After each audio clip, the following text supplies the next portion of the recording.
조선 역사상 가장 드라마틱하고 잔혹했던 왕의 결정. 한 왕이 자신의 아내이자 한나라의 국모인 중전을 폐위하고 새로운 여인을 그 자리에 앉히려 했을 때 과연 궁궐 안에서는 무슨 일이 벌어졌을까요? 이것은 단순한 사랑과 질투에 얽힌 왕실 스캔들이 아닙니다. 여기에는 조선의 정치와 외교, 그리고 인간의 가장 깊은 곳에 숨겨진 욕망이 복잡하게 얽혀 있었습니다. 왕의 선택이 가져온 파국적인 결과, 그리고 그 거대한 역사의 소용돌이 속으로 지금부터 함께 들어가 보겠습니다.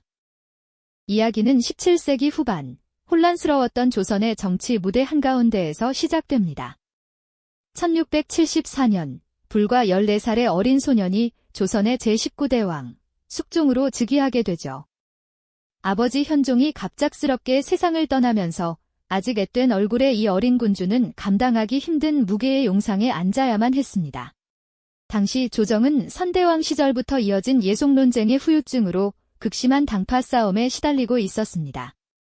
서인과 남인이라는 거대한 두 정치 세력은 사사건건 부딪히며 나라의 기틀을 흔들고 있었죠.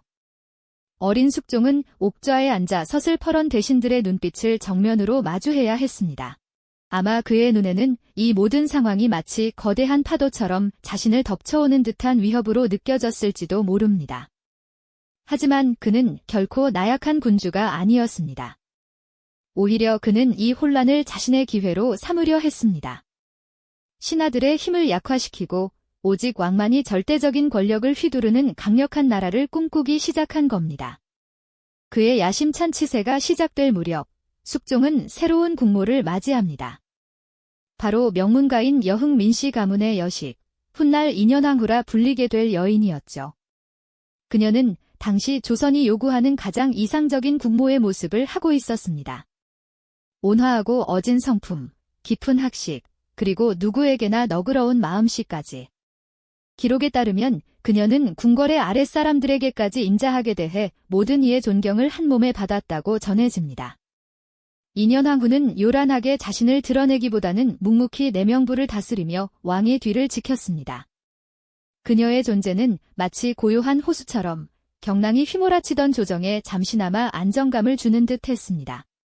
하지만 왕의 마음속에는 더 뜨겁고 강렬한 무언가에 대한 갈망이 꿈틀대고 있었습니다. 안정보다는 변화를, 조화보다는 지배를 원했던 젊은 왕에게 인현왕후의 고요함은 때로 답답하게 느껴졌을지도 모를 일이죠. 바로 그때 운명처럼 한 여인이 숙종의 눈에 들어옵니다. 그녀의 이름은 장옥정.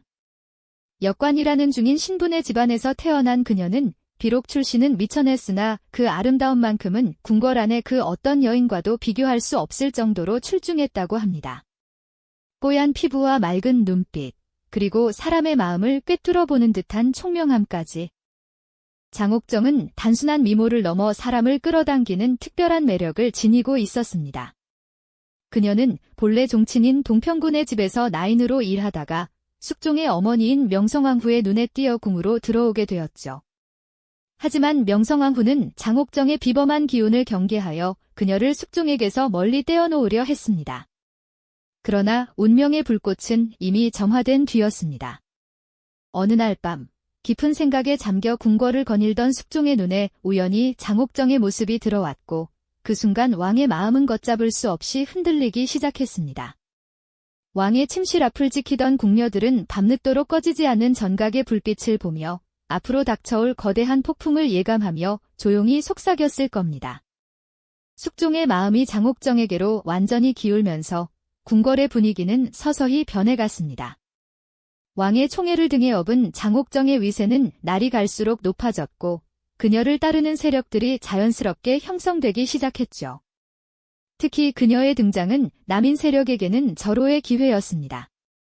당시 서인 세력의 밀려 권력의 중심에서 소외되어 있던 남인들은 장옥정을 통해 다시금 권력을 장악할 꿈을 꾸었습니다. 반면 인현왕후를 지지하던 서인 세력에게는 거대한 위기가 닥쳐온 것이나 다름없었습니다. 그들은 왕의 마음을 돌리기 위해 애썼지만 이미 사랑에 빠진 젊은 왕의 귀에는 그 어떤 충언도 들리지 않았습니다. 인현왕후는 묵묵히 이 모든 상황을 지켜보며 홀로 눈물을 삼켜야 했습니다. 왕의 발길이 자신의 처소에서 멀어지는 것을 느끼면서도 그녀는 국모로서의 품위를 잃지 않으려 애썼죠. 하지만 그녀의 침묵은 오히려 숙종에게 더 큰 빌미를 제공하는 결과를 낳고 말았습니다. 왕은 2년왕 후가 아들을 낳지 못한다는 점과 성품이 투기심이 많다는 거짓된 명분을 내세우며 그녀를 압박하기 시작했습니다. 결국 숙종은 조선 역사에 길이 남을 충격적인 결정을 내리게 됩니다.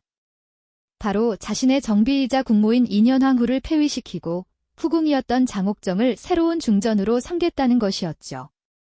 1689년 숙종이 폐비규지를 내리던 날 경복궁의 근정전은 대신들의 통곡 소리로 가득 찼습니다. 수많은 신하들이 어좌 앞에 엎드려 제발 성은을 거두어 달라며 눈물로 호소했습니다. 특히 서인의 영수였던 송시열을 비롯한 강직한 신하들은 목숨을 걸고 왕의 부당한 처사에 맞섰습니다. 그들은 이것이 단순한 왕실 내부의 문제를 넘어 나라의 근본과 기강을 무너뜨리는 행위라고 주장했습니다. 하지만 숙종의 의지는 단호했습니다. 그는 반대하는 신하들을 가차없이 파직시키거나 머나먼 유배지로 보내버렸고 심지어는 사약을 내리기까지 했습니다. 왕의 서슬퍼런 분노 앞에서 더 이상 누구도 감히 반대 의견을 내지 못했습니다. 권력의 칼날이 얼마나 무서운지를 똑똑히 보여준 순간이었죠. 모든 저항이 꺾인 뒤 2년왕 후는 쓸쓸히 궁을 떠나야만 했습니다. 화려했던 중전의 옷을 벗고 소복 차림으로 작은 가마에 오른 그녀의 뒷모습은 너무나도 처연했습니다. 그녀가 머물게 된 사가는 작고 초라했으며 한때 국모였던 그녀를 모시는 이는 몇몇 충직한 궁인들 뿐이었습니다. 2년왕 후는 그곳에서 외부와의 모든 소식이 끊긴 채 오직 책을 읽거나 기도를 하며 고독한 시간을 보내야만 했습니다. 그녀의 절망은 깊었지만 결코 왕을 원망하거나 자신의 처지를 비관하는 말을 입 밖에 내지 않았다고 전해집니다. 어쩌면 그녀는 언젠가 왕이 자신의 잘못을 깨닫고 돌아올 것이라는 작은 희망을 품고 있었을지도 모릅니다. 그녀가 떠난 궁궐은 이제 완전히 새로운 주인을 맞이할 준비를 하고 있었습니다. 2년왕 후의 눈물이 채 마르기도 전에 궁은 새로운 중전의 탄생을 축하하는 화려한 잔치로 들썩이기 시작했습니다. 2년왕 후가 폐위된 지 얼마 지나지 않아 희빈장 씨는 마침내 꿈에 그리던 중전의 자리에 오르게 됩니다. 그녀가 중전의 가마를 타고 입궁하는 날 궁궐은 온통 축제 분위기였습니다. 화려한 비단과 보석으로 치장한 장희빈의 모습은 눈부시게 아름다웠지만 그 화려함 뒤에는 위태로운 긴장감이 감돌고 있었습니다. 그녀의 등극은 곧 남인 세력의 완전한 승리를 의미했기 때문입니다. 그들은 기다렸다는 듯이 조정의 주요 관직을 독차지하며 막강한 권력을 휘두르기 시작했습니다. 장희빈의 오라비인 장희재를 비롯한 그녀의 친인척들은 왕의 외척이라는 사실을 등에 업고 온갖 전횡을 일삼았습니다. 궁궐의 분위기는 완전히 바뀌었습니다. 이전의 차분하고 안정된 기운은 사라지고 권력을 쥔 자들의 오만함과 서로를 향한 의심, 그리고 보이지 않는 암투가 공기 중에 팽팽하게 감돌았죠. 새로운 중전이 된 장희빈은 자신의 아들을 원자로 책봉하고 마침내 세자로 만드는 데 성공하며 권력의 정점을 맛보게 됩니다. 이제 그녀에게는 거칠 것이 없어 보였습니다. 하지만 권력의 속성이란 참으로 오묘한 것이어서 가장 높이 올라갔을 때가 가장 위험한 순간이 되기도 합니다. 장희빈과 남인 세력의 기세가 하늘을 찌를수록 숙종의 마음속에서는 조금씩 다른 생각이 싹트기 시작했습니다. 그는 단지 사랑하는 여인을 중전으로 만들고 싶었던 것만이 아니었습니다. 그의 궁극적인 목표는 서인과 남인, 그 어느 쪽에도 치우치지 않는 강력한 왕권을 확립하는 것이었죠. 그런데 이제는 남인 세력과 장씨 일가가 과거의 서인 세력보다 더하면 더했지, 덜하지 않은 위협으로 다가오기 시작한 겁니다. 숙종은 화려한 연회가 벌어지는 와중에도 멀리서 장희빈과 그녀의 세력들이 웃고 떠드는 모습을 날카로운 눈으로 관찰하며 생각에 잠기곤 했습니다. 그는 자신이 만든 이 새로운 권력 구도가 과연 옳은 것인지, 그리고 자신이 진정으로 원했던 것이 이것이었는지 스스로에게 묻기 시작한 거죠. 장희빈 역시 중전의 자리가 결코 평탄하지만은 않다는 것을 서서히 깨닫게 됩니다.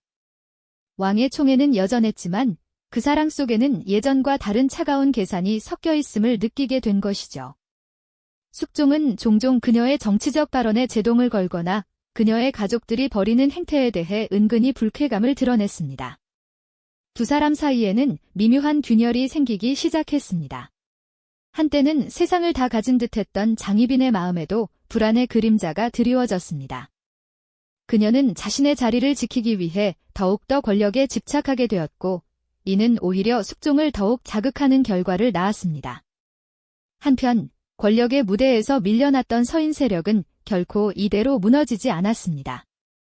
그들은 비밀리에 힘을 모으며 복수의 칼날을 갈고 있었습니다. 몇몇 서인 세력의 대신들은 깊은 밤, 인적이 드문 집에 모여 앉아 등불 아래에서 비밀스러운 논의를 이어갔습니다. 그들의 목소리는 낮았지만 그 안에 담긴 결의는 그 어느 때보다 단단했습니다. 그들은 2년왕 후의 복위를 통해 무너진 정의를 바로 세우고 빼앗긴 권력을, 이처럼 권력의 정점에서 오만함에 빠진 세력과 그 권력에 의심을 품기 시작한 왕, 그리고 절망 속에서 희망의 불씨를 되살리려는 또 다른 세력 간의 팽팽한 대립은 점점 더 격화되고 있었습니다. 한치 앞을 내다볼 수 없는 안개 속 정국에서 숙종은 또 한 번 역사를 뒤바꿀 거대한 결단을 준비하고 있었죠. 결국 이 치열한 권력 다툼의 끝에서 웃는 자는 누구였을까요? 이 이야기가 흥미로우셨다면 구독과 좋아요를 눌러주세요. 다음 영상에서는 조선을 뒤흔든 또 다른 왕실의 비밀을 파헤쳐 보겠습니다. 궁궐 안팎에서 서서히 불어오기 시작한 이 변화의 바람은 곧 누구도 예상치 못한 거대한 폭풍으로 변하여 모든 것을 뒤흔들어 놓을 준비를 하고 있었습니다. 숙종은 깊은 밤, 홀로 집무실에 앉아 있었습니다. 촛불이 흔들리는 그림자 속에서 그의 얼굴은 차갑게 굳어 있었죠. 그의 손에는 장희제를 비롯한 남인 세력의 월권 행위를 고발하는 상소문들이 잔뜩 들려 있었습니다. 한때 사랑했던 여인의 가족이 이제는 자신의 왕권을 위협하는 가장 큰 걸림돌이 되어버린 현실을 그는 직시해야만 했거든요. 그는 자신이 원했던 것이 과연 이런 모습이었는지, 사랑이라는 이름 아래 너무 많은 것을 허용해버린 것은 아닌지 깊은 고뇌에 빠졌습니다. 그의 눈에는 더 이상 사랑에 빠진 남자의 모습이 아닌 냉철한 군주의 칼날 같은 결단력이 서서히 차오르고 있었습니다. 마침내 그는 결심을 굳혔습니다. 며칠 뒤 숙종은 극소수의 최측근 신하들을 은밀히 불렀습니다. 어두운 전각 안에는 무거운 침묵만이 흘렀죠. 왕의 입에서 나온 말은 짧았지만 그 무게는 천근만근과도 같았습니다. 중전을 패하고 패비를 다시 복위시키도록 하라. 그 말을 듣는 순간 신하들의 얼굴에는 놀라움과 함께 미묘한 안도감이 스쳐 지나갔습니다. 거대한 정치 지형의 변화, 즉 갑술왕국이 시작되는 순간이었습니다. 그날 밤부터 궁궐은 피바람에 휩싸였습니다. 왕명을 받은 금군들이 한밤중에 남인 세력의 핵심 인물들의 집을 덮쳤습니다. 잠결에 끌려 나오는 대신들의 비명소리가 수도의 밤공기를 갈랐고 그들의 가족들은 망연자실한 채 울부짖었죠. 숙종의 분노는 그저 한 여인에 대한 실망이 아니었습니다. 그것은 자신의 권위에 도전한 세력 전체를 향한 무자비한 철퇴였던 거죠. 한편 사가에서 외롭게 지내던 패비 민씨에게는 기적과도 같은 소식이 전해졌습니다. 궁궐에서 온 장엄한 행렬이 그녀의 초라한 집 앞에 멈춰섰고 왕의 교지를 든 내관이 그녀 앞에 엎드려 복위를 고했죠. 2년왕 후는 그 순간을 믿을 수 없다는 듯 잠시 말을 잇지 못했습니다.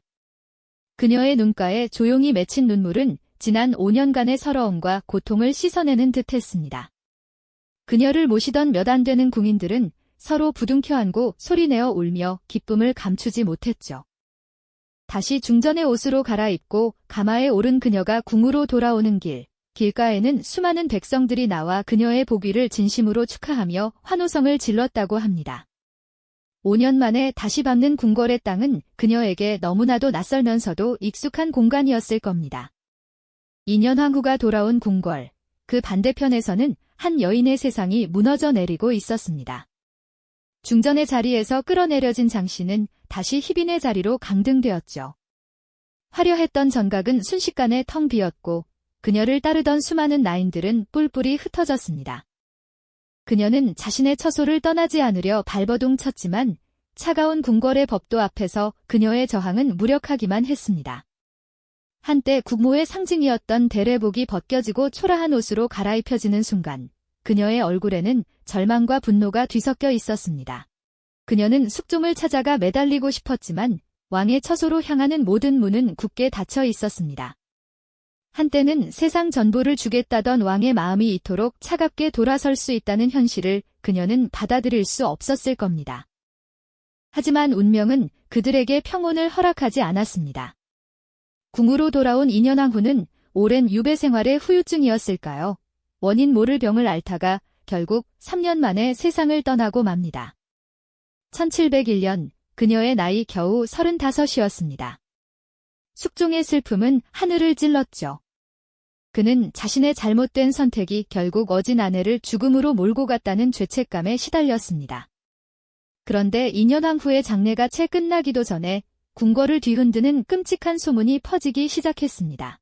희빈 장씨가 자신의 처소 깊숙한 곳에 신당을 차려놓고 2년 후를 저주하는 굿을 벌였다는 고변이 터져나온 겁니다. 숙종이 직접 사람을 보내 확인한 결과 그녀의 거처에서 저주에 사용된 것으로 보이는 인형과 각종 물건들이 발견되었습니다. 2년 후를 시기하고 질투하던 장희빈이 그녀를 죽음에 이르게 했다는 증거가 드러난 셈이죠. 숙종의 분노는 극에 달했습니다. 한때나마 사랑했던 여인에 대한 마지막 연민마저 사라져 버렸습니다. 그는 더 이상 한치의 망설임도 없이 희빈 장씨에게 자결을 명하는 비만기를 내렸습니다. 차가운 사약 사발이 그녀의 앞에 놓였습니다. 기록에 따르면 그녀는 마지막 순간까지 자신의 결백을 주장하며 아들인 세자를 보게 해달라고 애원했다고도 하고 혹은 모든 것을 체념한 듯 담담하게 죽음을 맞이했다고도 전해집니다. 어두운 방 안, 그녀가 검붉은 독을 마시는 그 순간 조선을 뒤흔들었던 한 여인의 파란만장한 삶은 그렇게 비극적으로 막을 내렸습니다. 왕은 그 모든 과정을 직접 지켜보지는 않았겠지만 멀리서 들려오는 소식을 들으며 무슨 생각을 했을까요? 한때 자신의 모든 것을 바쳐 사랑했던 여인을 제 손으로 죽여야만 했던 왕의 심정은 찢어질 듯 고통스러웠을 겁니다. 이는 사랑의 배신에 대한 복수라기보다는 자신의 왕권을 지키기 위한 냉혹한 정치적 결단이었죠.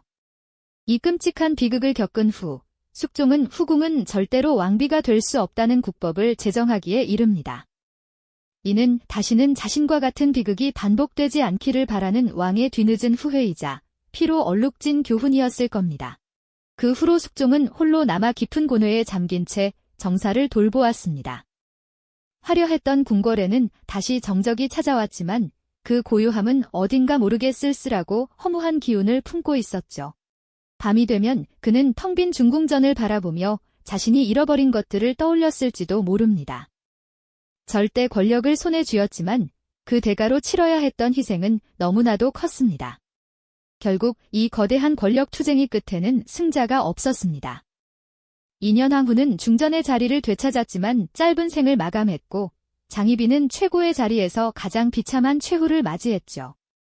그리고 이 모든 것을 계획하고 실행했던 절대군주 숙종은 사랑했던 두 여인을 모두 잃고 평생 지울 수 없는 상처와 정치적 부담을 안고 살아가야만 했습니다. 한 왕의 선택이 두 여인의 운명을 갈랐고 조선의 정치를 뒤흔들었으며 수많은 사람들을 피눈물 흘리게 만들었습니다. 이 이야기는 단순한 옛날 이야기가 아니라 권력의 속성이 무엇인지, 인간의 욕망이 어디까지 치달을 수 있는지, 그리고 한 번의 선택이 얼마나 무거운 결과를 낳는지를 보여주는 역사의 생생한 거울과도 같습니다. 왕의 절대적인 권력조차도 인간적인 번민과 정치적 역학관계에서 결코 자유로울 수 없었으며 한 개인의 욕망이 국가의 명운을 좌우할 수 있었던 시대의 비극을 우리는 오늘날에도 기억해야 할 것입니다. 한 남자의 사랑과 한 나라의 운명이 뒤얽혔던 이 비극 속에서 우리는 과연 무엇을 보아야 할까요? 이 이야기가 흥미로우셨다면 구독과 좋아요를 눌러주세요. 다음 영상에서는 조선을 뒤흔든 또 다른 왕실의 비밀을 파헤쳐 보겠습니다.